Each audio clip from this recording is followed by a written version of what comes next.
دوسری چیز اس کا ایک میں نے سنا تھا، جو اس نے اپنا ایک مقصد بیان کیا تھا پیدل جانے کا، مجھے بڑا اچھا لگا۔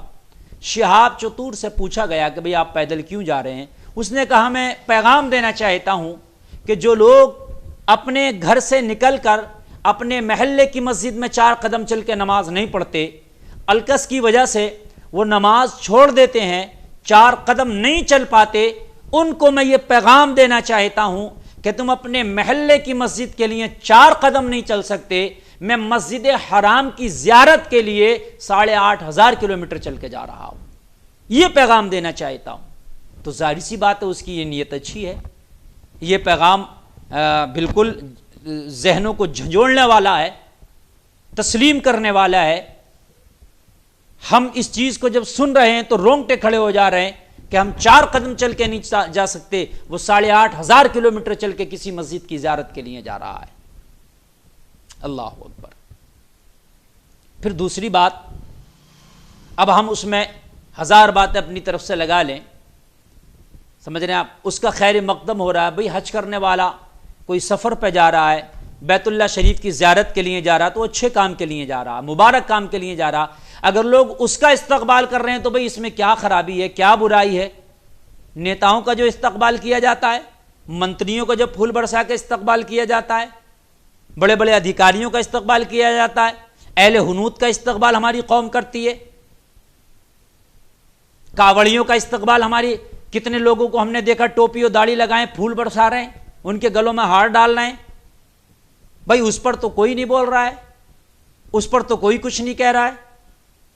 بھائی جب آپ اہل حنوت کا استقبال کر سکتے ہو، نصارہ کا استقبال کر سکتے ہو، عیسائیوں کا کر سکتے ہو آپ استقبال، کعبہ لے جانے والوں کا استقبال کر سکتے ہو، تو ایک جو بیت اللہ شریف کی زیارت کے لیے جا رہا ہے، اگر اس کے لیے کسی نے پھول کے نچھاور کر دی، پھول برسا دیے، پھولوں کی مالا ڈال دی، گلے میں ہار ڈال دیا، اس کے اگر کسی نے استقبال کر دیا تو کیا برائی کی بات ہے؟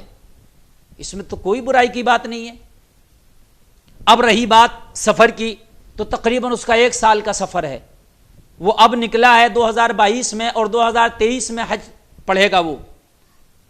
تو میں کہنا چاہتا ہوں جو 1 سال رہا، لوگ کہہ رہے ہیں وقت ضائع کر رہا ہے۔ حضرات یہ تو زندگی ہے، یہ تو گزرنا ہی ہے، لیکن اگر اللہ کے راستے میں اس کا وقت گزر رہا ہے، سفر حج کے لیے وقت گزر رہا ہے، تو جتنے دن وہ اس سفر میں رہے گا تقریباً 1 سال، تو میں یہ سمجھتا ہوں کہ وہ 1 سال تک دنیا کے اور گناہوں سے ضرور بچتا رہے گا۔ اس لیے بچے گا کہ اس کو یہ خیال ہے کہ میں حج سفر کے لیے جا رہا ہوں، وہ دوسری چیزوں کا رخ نہیں کرے گا، دوسری برائیوں کا رخ نہیں کرے گا۔ مثلا وہ دیکھ کر کے کہیں فلم نہیں دیکھے گا وہ اب، اس لیے کہ 1 سال تک جو اس کا ٹارگیٹ ہے حج سفر ہے۔ انسان ہے، بڑے بڑے نیک آدمیوں کو شیطان بہکا دیتا ہے، وہ برائی کی طرف مائل ہو جاتے ہیں۔ لیکن مجھے امید ہے، ویسے تو اب وہ کیا کر سکتا ہے وہ اللہ بہتر جانے، لیکن امید بہتر رکھنا چاہیے، ظن المومنین خیرا کے تحت بہتر امید رکھنا چاہیے۔ تو بھائی وہ چل رہا ہے، تو 1 سال تک کم سے کم وہ ان گناہوں سے محفوظ رہے گا جو عام طور سے لوگوں سے سرزد ہو جاتے ہیں، چونکہ اس کو پتا میں حج سفر پہ ہوں 1 سال تک۔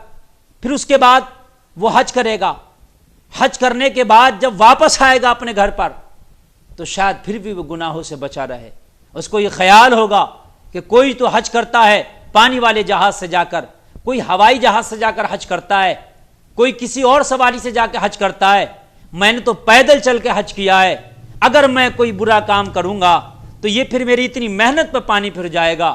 میں اگر کوئی برا کام کروں گا تو میں نے جو 1 سال تک پیدل چل کے یہ تپسیا کی ہے یا حج کیا ہے، اس پر میرا پانی پھر جائے گا، بڑی تکلیف ہوگی۔ تو اس لیے جو ہے میرے بھائیوں، شاید وہ زندگی بھر گناہوں سے بچتا رہے۔ تو کہیں نہ کہیں اس میں سب زیادہ مسئولے کچلنے کی ضرورت نہیں ہے، زیادہ وہ کرنے کی ضرورت نہیں ہے۔ دعا کریں اللہ تعالیٰ اس کا سفر مبارک کرے، اور بھائی جائز ہے، اگر استطاعت آدمی رکھتا ہے جانے کی تو جا سکتا ہے، اس میں کوئی قباحت نہیں ہے۔ اور رہی دوسری بات، اب کچھ لوگ کہہ رہے ہیں وہ ایسا ہے، اس کا عقیدہ یہ ہے وہ ہے۔ بھائی تم اس سے ملے نہیں، بات نہیں کی، عقیدے کے بارے میں تم نے کہاں سے اس کے تول لیا کہ عقیدہ کیسا ہے؟ کم سے کم ایک آدمی سے ملو، اس کا عقیدہ پوچھو، اس کے بعد بات کو تولو۔ سرکار اعلیٰ حضرت نے کسی بھی کے عقیدے کے بارے میں جب تک کہ اس سے خط و کتابت کے ذریعے سے گفتگو نہ ہو گئی یا سامنے سے اس کے عقائد پتہ نہ چل گئے، تب تک اعلیٰ حضرت نے اس کے لیے کوئی حکم نہیں دیا۔ جس پر اعلیٰ حضرت نے حکم لگایا خط و کتابت کے ذریعے باضابطہ طور سے بالکل ثابت ہو گیا ان کا عقیدہ، تب اعلیٰ حضرت نے کوئی جا کر کے حکم لگایا۔ ہم اعلیٰ حضرت سے بھی بڑھ جاتے ہیں، کسی موقع پر نہ ملے ہیں، نہ بات ہوا ہے اس سے، نہ جانتے ہیں کبھی اس کے بارے میں، بس فوراً لگا دیا بھائی اس کا عقیدہ وہ ہے، اس کا عقیدہ وہ۔ خبردار، اس طریقے سے آپ کسی کے عقیدے پر ٹپڑی نہیں کر سکتے جب تک کہ آپ کو تحقیق سے معلوم نہ ہو۔ ہاں، اس فقیر نے اتنا ضرور دیکھا ہے، میں نے ایک کلپ دیکھی، اس میں کچھ لوگ کھڑے ہو کر کے صلاۃ و سلام پڑھ رہے ہیں، شاید وہ گجرات کا ویڈیو ہے اس کا، یا نبی سلام علیکہ، تو ان کے ساتھ کھڑے ہو کے وہ خود نبی پر سلام پڑھ رہا، یہ تو میں نے اتنا ضرور دیکھا ہے۔